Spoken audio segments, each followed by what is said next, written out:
essa questão com os Estados Unidos pode desviar um pouquinho a crise interna do governo? Bom dia para você, Bom dia. Elisa. Bom dia para as minhas colegas, para todo mundo que está com a gente aqui no live hoje.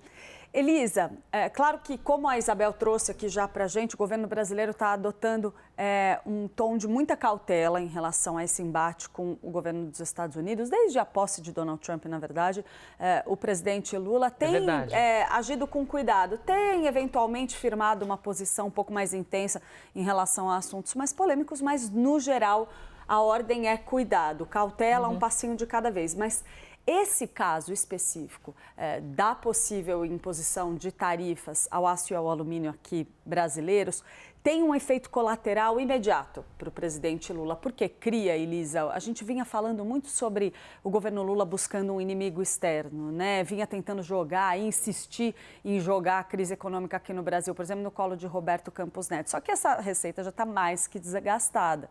Agora, olha só, quando o Donald Trump fala em impor essas tarifas, ele indiretamente, não é um foco só no Brasil, puxa o governo brasileiro para uma briga ali, para uma disputa comercial.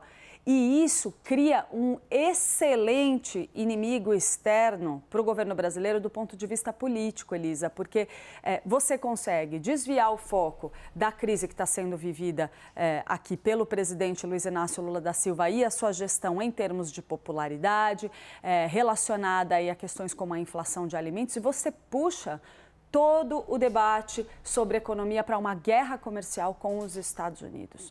Então, tem um componente político aí que, considerando os objetivos do próprio presidente Lula de se posicionar internacionalmente como um líder global, como um representante de países emergentes, isso vai ter um efeito político para Lula. Você desvia a atenção do que está acontecendo aqui no Brasil, cria um embate direto com os Estados Unidos, mas a gente ainda não consegue quantificar exatamente qual vai ser o impacto comercial disso tudo. Como estava dizendo a Basília e também a Isabel, a gente ainda não sabe nem exatamente se isso é bravata, se é para valer, se não é para valer. A gente vai ter que esperar um anúncio oficial, a aplicação efetiva dessas medidas para entender qual vai ser o impacto comercial aqui no Brasil.